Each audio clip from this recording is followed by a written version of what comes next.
Bonjour Marie-Lise Léon. Bonjour. C'est l'annonce de Bruno Le Maire hier soir. L'électricité va augmenter d'un peu moins de 10% dès la semaine prochaine, et ce du seul fait de la hausse des taxes. Comment vous accueillez cette nouvelle ? C'est une nouvelle qui n'est pas étonnante, puisqu'on sait qu'il y a eu une très très forte augmentation des prix de l'électricité, notamment au regard de la guerre en Ukraine, qu'il y a eu un bouclier tarifaire qui a permis à beaucoup de concitoyens d'être protégés.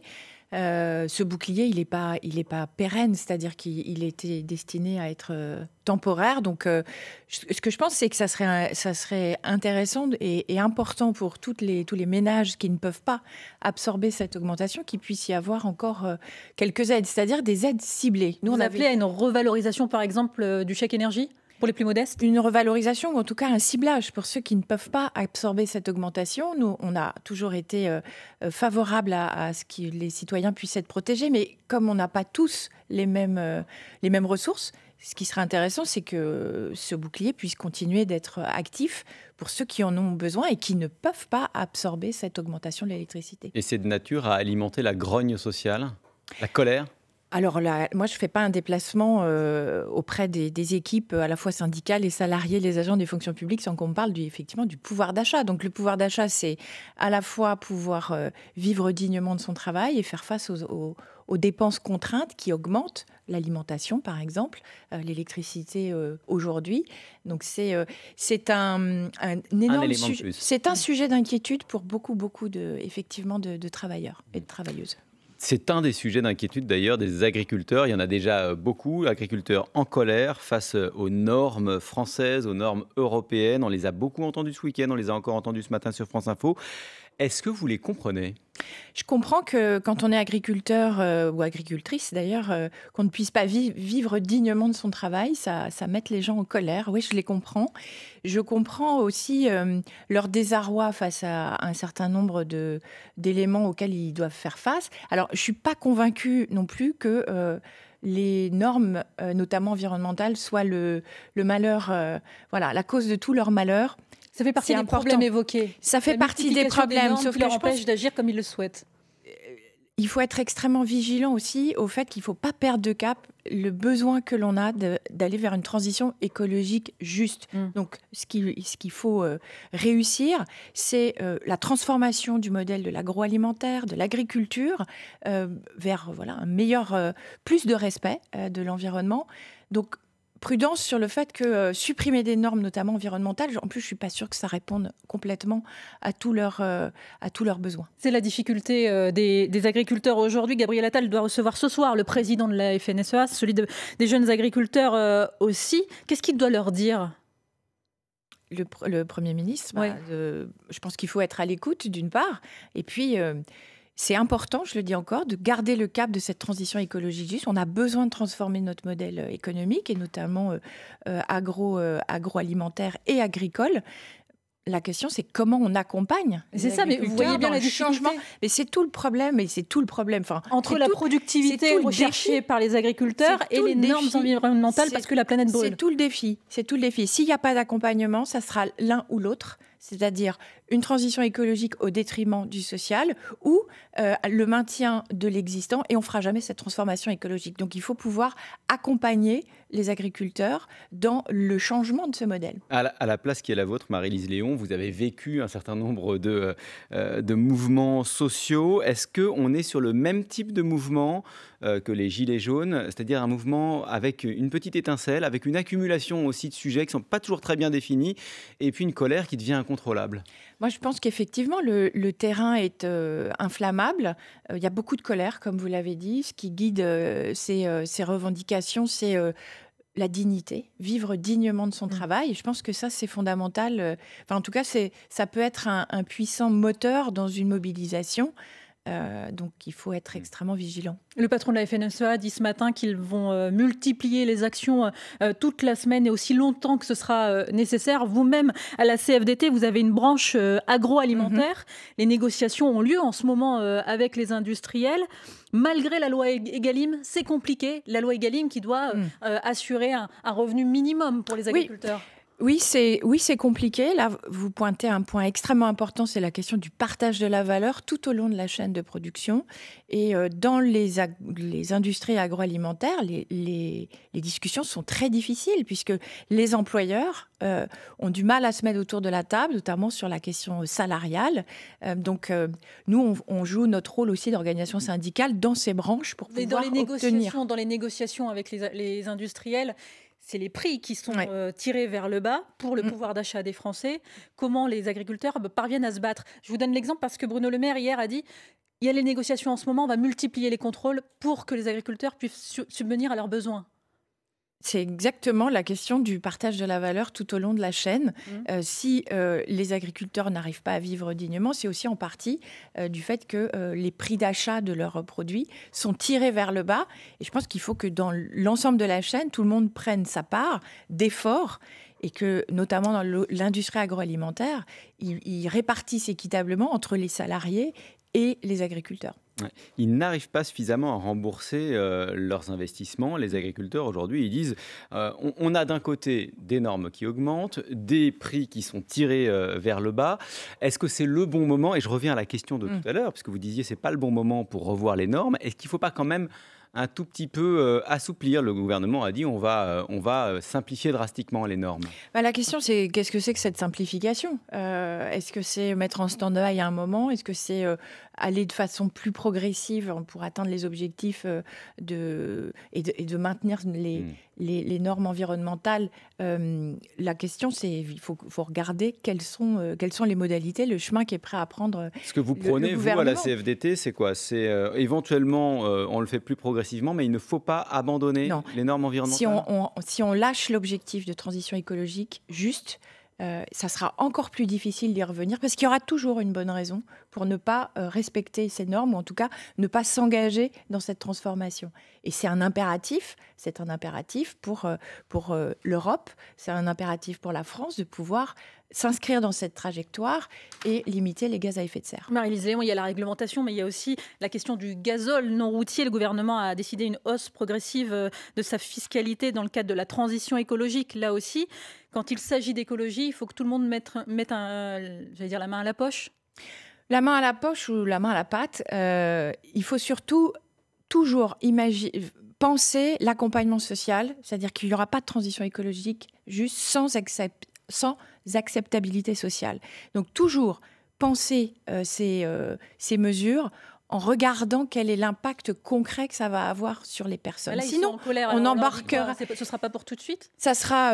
Il faut regarder quelles sont les voies de passage encore. Mais je pense que l'objectif doit être maintenu. Et les modalités pour l'atteindre doivent être revues. Avec des normes sociales, des normes environnementales que n'ont pas forcément nos concurrents à l'étranger qui exportent vers la France. Et des produits que nous importons. C'est pour ça que la question de l'échelle européenne, elle est fondamentale. Marie-Lise Léon, la secrétaire générale de la CFDT, est avec nous jusqu'à 9h sur France Info. On vous retrouve dans 1 minute, 8h41, le fil info. Diane Ferchit. Le procès va durer 1 mois devant la Cour d'assises spéciale de Paris. 7 personnes, 7 proches de l'auteur des attentats de Trèbes et de Carcassonne en 2018 sont jugées pour association de malfaiteurs terroristes. À partir de ce matin, l'assaillant lui avait été tué lors de l'assaut du GIGN après avoir fait 4 morts, dont le gendarme Arnaud Beltrame. Celui-ci avait pris la place d'une otage. Face aux mobilisations des agriculteurs toujours en cours dans le sud-ouest, la réaction de l'État avec le report de quelques semaines du projet de loi sur l'agriculture. Le Premier ministre Gabriel Attal reçoit ce soir la FNSEA et les jeunes agriculteurs. La profession se dit épuisée par les normes et les tracasseries administratives. Entre 8,6 et 9,8% d'augmentation selon les abonnements. Le ministre de l'économie Bruno Le Maire a précisé l'augmentation du prix de l'électricité, hausse qui entrera en vigueur au 1er février. Elle restera donc sous les 10% pour la très grande majorité des Français. Aux États-Unis, le gouverneur républicain de Floride, Ron DeSantis, renonce à la course à la présidentielle. Un temps perçu comme le principal rival de Donald Trump, Ron DeSantis annonce finalement son soutien au milliardaire qui est lui ultra favori. France Info. Le 8-30 France Info, Jérôme Chapuis, Salia Braclia. Et Marie-Lise Léon, secrétaire générale de la CFDT, vous manifestiez dans le cortège hier contre la loi immigration qui a été adoptée, texte qui est en ce moment examiné par le Conseil constitutionnel, qui va rendre son verdict jeudi prochain, d'ici la fin de la semaine. Vous demandez quoi en fait? Que le président ne promulgue pas la loi, peu importe l'issue au Conseil constitutionnel? Quelle que soit l'issue au Conseil constitutionnel, il faut que la loi ne soit pas promulguée. Elle contient des dispositifs et des dispositions extrêmement graves, notamment de préférence nationale. Donc c'est une atteinte, de notre point de vue CFDT, c'est une atteinte à nos valeurs républicaines et elle va à l'inverse de ses objectifs initiaux en termes de travail. Cette loi devait faciliter la régularisation des personnes qui travaillent, qui travaillent au quotidien. Les critères sont durcis, donc elle a, à la fois sur les valeurs et sur le contenu même, elle pose problème et de notre point de vue, elle ne doit pas être promulguée. Mais sur le principe, le fait de demander la non-promulgation d'une loi qui a été votée par le Parlement, il n'y a pas un problème de démocratie? On l'avait également fait au moment de la loi sur les retraites. La question démocratique, c'est qu'il puisse y avoir l'expression aussi de la société civile. C'est ce qu'on a fait dimanche après-midi et le matin aussi dans beaucoup de villes de France. Mais quand vous voyez que dans l'opinion publique, 70% des Français sont d'accord avec cette loi. Quand on était dans le cortège hier, c'était extrêmement digne, respectueux. Il y avait beaucoup de personnes heurtés par cette loi, qui ont souhaité le manifester. On était plusieurs dizaines de milliers et c'est important de manifester ce désaccord et de continuer de demander à ce que la loi ne soit pas promulguée. Vous disiez à l'instant que cette loi, elle instaure la préférence nationale dans notre pays. L'idée est inspirée du Front National. Hier, sur l'antenne de France Info, la ministre Aurore Berger a réfuté cette idée. Écoutez. La préférence nationale, c'est quoi? Ce serait de dire que comme vous êtes immigré, vous n'avez droit à rien, qu'on refuse que vous puissiez exercer dans notre pays des métiers. Est-ce que c'est ce qu'on fait? Non. Qu'on refuse que vous puissiez accéder à des allocations. Est-ce que c'est ce qu'on fait? Non. Elle dit non, elle. Et moi, je dis oui. Je dis que c'est une loi qui instaure la préférence nationale.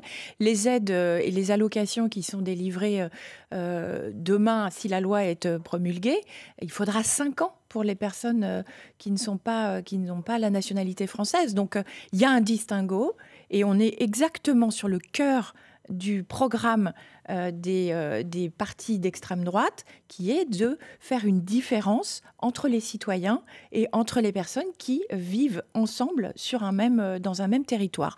Donc pour moi, il n'y a pas photo. C'est une loi qui instaure la préférence nationale. Gabriel Attal lui a confirmé ce week-end que 10 000 travailleurs irréguliers seraient régularisés cette année, notamment des médecins étrangers. Est-ce que sur ce plan-là, au moins, vous êtes d'accord avec le gouvernement ?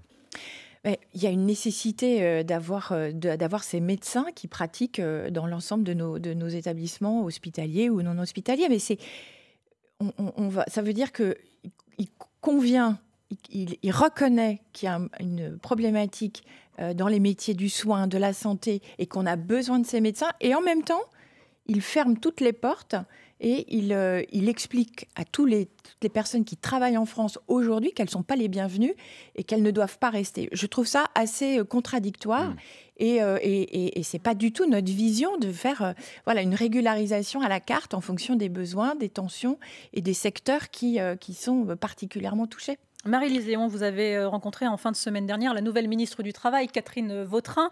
Est-ce qu'avec elle, vous avez parlé de ce qu'a dit Emmanuel Macron à Davos la semaine dernière? Petit rappel. Nous allons ensuite ouvrir un deuxième temps sur la réforme de notre marché du travail, en durcissant les règles de l'assurance chômage, en ayant aussi beaucoup plus de simplicité sur les embauches et l'organisation, et en favorisant tout ce qu'on peut transférer au niveau de l'entreprise dans les négociations. D'abord, sur le durcissement des règles de l'assurance chômage, est-ce que vous savez de quoi il parle? Est-ce que la ministre vous a donné plus d'informations? Je ne sais pas de quoi il parle. La ministre ne nous a pas donné plus d'informations et je me dis, mais qu'est-ce que les chômeurs ont fait à Emmanuel Macron pour être toujours la cible comme ça de ses interventions et de sa volonté, non pas de réforme, mais de durcir encore? Il y a eu 4 réformes successives de l'assurance chômage. Les conditions d'accès au régime ont été drastiquement réduites. Le montant des allocations, la durée d'indemnisation, l'intégration de la dégressivité pour les cadres. Enfin, là, je pense pas ce qu'il peut ajouter de plus ? Je pense qu'il peut aller plus loin. Mais il a été question, par exemple, ici même, avec Bruno Le Maire, certainement pas la réponse. Enfin, de durcir les règles pour les plus de 55 ans. Les problématiques d'emploi, de plein emploi, sont certainement pas de la faute des chômeurs. Il faut sortir de cette croyance. Il y a une règle qui est entrée en vigueur le 1er janvier. Un salarié qui refuse 2 CDI la même année à la suite d'un CDD ou d'une mission d'intérim peut être privé d'indemnité de chômage. Et le journal Le Parisien nous apprend que ça suscite un malaise chez les chefs d'entreprise, chez les DRH, les ressources humaines, qui refusent de dénoncer les collaborateurs qui auraient refusé des CDI. Vous les comprenez ?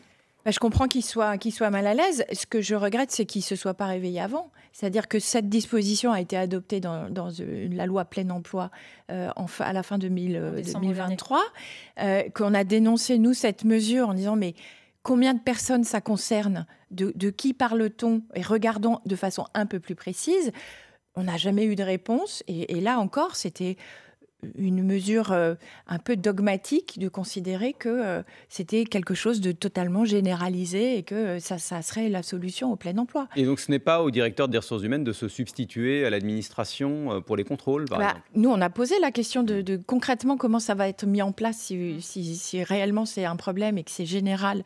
Ça veut dire que ça va poser un problème de fonctionnement dans les entreprises. Bon, il se réveille maintenant et il s'en étonne. Il aurait fallu le faire avant. Sur le chômage, toujours, le gouvernement a validé l'accord des partenaires sociaux sur les nouvelles règles de l'indemnisation. Il vous demande de vous mettre d'accord cette fois-ci sur le chômage des seniors, des plus de 55 ans. Vous en êtes où dans les négociations ? On est au démarrage. On a commencé par une phase une volonté d'avoir la photographie et de regarder de qui on parle, quelle est la problématique des seniors. On a un véritable problème en France où vous avez quasiment 40% des personnes qui ouvrent leur droit à la retraite qui ne sont pas en emploi. Donc ça fait partie des éléments importants. Il n'y a pas que les seniors dans cette négociation. On va parler aussi des parcours professionnels, de pénibilité. Tous les sujets qui étaient au cœur des discussions dans les cortèges syndicaux quand on était mobilisés sur les retraites début 2023. Donc aujourd'hui, nous, on a des propositions très concrètes sur l'emploi des seniors, comment on facilite les temps partiels en fin de carrière. Mais là encore, vous connaissez la piste privilégiée du gouvernement. C'est de déplacer de 2 ans... l'indemnisation chômage des seniors. C'est la piste facile, je dirais. C'est certainement pas une baguette magique. Les choses sont bien plus compliquées que ça. Nous, ce que l'on attend CFDT, c'est qu'est-ce que le patronat est prêt à mettre sur la table. Pour le moment, on n'a pas eu la moindre... Comment ils jouent le jeu de les garder en emploi ou de les embaucher lorsqu'ils sont sortis du marché du travail. Marie-Lise Léon, la secrétaire générale de la CFDT, est avec nous jusqu'à 9h sur France Info. On vous retrouve juste après le fil info, 8h51. Diane Ferchit. Le sexisme reste présent, voire s'aggrave, notamment chez les jeunes. Résultat du rapport annuel du Haut Conseil à l'égalité entre les femmes et les hommes. Il estime que le sexisme commence à la maison, continue à l'école et explose en ligne. L'augmentation sera sous les 10% pour la quasi-totalité des ménages français. Le ministre de l'économie, Bruno Le Maire, l'assure, l'électricité qui va augmenter au 1er février entre 8,6% et 9,8% selon les abonnements, en cause la hausse d'une taxe après le bouclier tarifaire. Pour protéger les dauphins, une mesure inédite, l'essentiel des bateaux de pêche du Finistère au Pays Basque n'ont pas le droit de sortir du port, et ce pour 1 mois. Une interdiction qui angoisse la filière malgré les aides annoncées. C'est une attaque en règle contre la pêche artisanale française, dénonce sur France Info le Comité national des pêches. Les familles d'otages israéliens exhortent leur gouvernement à accepter un accord avec le Hamas alors que l'armée israélienne bombarde la grande ville du sud de la bande de Gaza, grande ville de Khan Younes. Le Hamas, lui, admet pour la première fois des erreurs dans la mort de civils lors de son attaque du 7 octobre dernier en Israël. France Info. Le 8h30 France Info, Jérôme Chapuis, Salia Bracchia. Toujours avec la secrétaire générale de la CFDT, Marie-Lise Léon. L'autre nouvelle idée du président de la République, c'est d'instaurer du mérite dans la rémunération des fonctionnaires. Un projet de loi est prévu le mois prochain. Il a raison d'aller dans ce sens, Emmanuel Macron ? Il a raison de se pencher enfin sur les conditions de travail, les conditions de rémunération des fonctionnaires. Après, il ne faut pas faire les choses à l'envers. Il y a des négociations qui doivent démarrer sur l'ensemble de ces sujets. Parcours professionnel, rémunération. Donc, il annonce déjà un projet de loi. Donc, il faut faire les choses à l'endroit. D'abord négocier et voir après s'il y a besoin d'une loi. La rémunération mérite. Oui. Ça existe. Celui qui travaille déjà. plus gagne plus. Ça existe déjà. Ça existe sur déjà. Une petite portion. Une petite portion, mais ça existe déjà. C'est-à-dire qu'il faudrait arrêter de faire croire que dans la fonction publique, tout le monde est payé exactement pareil tous les ans. Tout le monde a les mêmes évolutions, etc. Ce que dit le président de la République, c'est que c'est censé accroître l'attractivité de la fonction publique. Je pense que le principal facteur d'attractivité de la fonction publique, c'est la rémunération pour tous, de façon collective. Donc pour la CFDT, 2024 ne peut pas être une année blanche. Il y a besoin de revaloriser l'ensemble des rémunérations pour l'ensemble des fonctions publiques. Et puis le deuxième sujet, quand j'étais encore la semaine dernière auprès d'agents fonctionnaires qui travaillent dans des EHPAD, c'est la question des conditions de travail. Une fois qu'on aura pris cette question de la rémunération collective et l'amélioration des conditions de travail, on aura, je pense, travaillé efficacement sur l'attractivité des métiers. Marie-Lise Léon, il y a un autre sujet qui fait grand bruit depuis mardi soir, depuis la conférence de presse du président de la République, c'est la volonté du président de la République de remplacer le congé parental de 3 ans par un congé de naissance de 6 mois. Mieux rémunéré. Est-ce que ça va dans le bon sens selon vous? Alors nous, au CFDT, on proposait un congé parental partagé. En fait, l'enjeu pour que les femmes ne continuent pas de voir les écarts de salaire et de progression tout au long de leur carrière s'accroître, c'est la question de l'accompagnement à la parentalité et le partage de la parentalité. Donc, ce congé naissance a été à peine esquissé. Je ne l'enterre pas pour autant, mais ça me semble compliqué de dire on remplace le congé parental par ce congé de naissance, d'une part parce qu'il n'y a pas les moyens d'accueil pour les enfants. Les problèmes de crèche. Les problèmes de crèche, tout ce qui est autour de la petite enfance doit être amélioré et remplacer 3 ans par 6 mois, c'est pas acceptable. Donc, ça, c'est pas acceptable. Non, c'est pas acceptable. Il faut un temps aussi pour que les parents puissent s'occuper de leur enfant et que ça soit un choix. Donc tout ce que l'on proposait, c'est qu'on laisse le congé parental tel que et on crée un congé qui pourrait être de naissance, ce que vous voulez, de 12 mois avec l'obligation que les 2 parents se le partagent et qu'ils soient mieux rémunérés. C'est aussi un enjeu pour le couple. Et puis sur l'autre question abordée par Emmanuel Macron, le fait qu'il prône un réarmement démographique, comment est-ce que vous le prenez, vous, que ce soit le président de la République lui-même qui veuille inciter les Françaises à faire des bébés?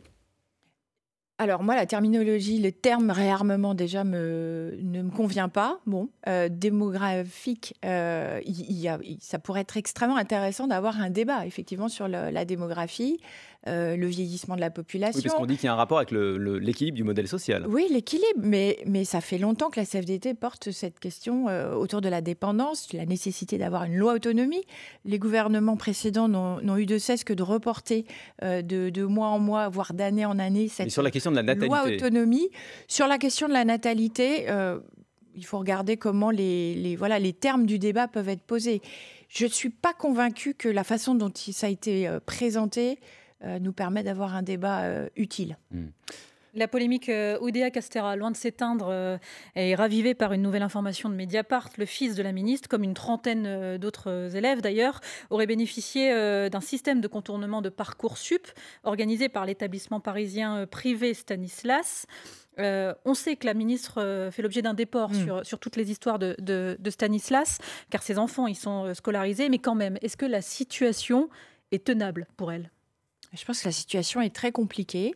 Lorsqu'elle a eu les propos sur la scolarisation de ses enfants extrêmement maladroits qui ont vraiment heurté l'ensemble de la communauté éducative, elle a présenté ses excuses, dont acte. Donc là, nous, on est prêts à travailler avec la ministre sur les sujets du moment, c'est-à-dire comment on fait face aux difficultés de recrutement dans l'éducation nationale. Voilà. C'est à moi de vous dire si elle doit rester ou si elle doit partir. Quand vous dites que la situation est très compliquée. La situation est compliquée. Certains syndicats enseignants demandent sa démission. Ce n'est pas le cas de la CFDT. Mais comme syndicaliste, le fait d'avoir une ministre qui d'emblée est fragilisée et qui pour certains syndicats n'apparaît pas plus comme une interlocutrice légitime, est-ce que ça vous pose pas un problème ? Ça pose un problème, c'est-à-dire on l'a rencontré, la fédération à la fois de l'enseignement privé et de l'éducation nationale ont rencontré la ministre, ils se sont expliqués et ils ont après échangé sur le contenu et les enjeux de l'école aujourd'hui, notamment en termes de formation des professeurs, la possibilité de continuer d'être les questions de recrutement. Enfin voilà, il y a plein de sujets. Les vrais sujets qui intéressent les enseignants, la communauté éducative et les parents. Et c'est sur ce terrain-là que vous attendez la ministre. Merci beaucoup Marie-Lise Léon, secrétaire générale de la CFDT, d'avoir été avec nous ce matin sur France Info.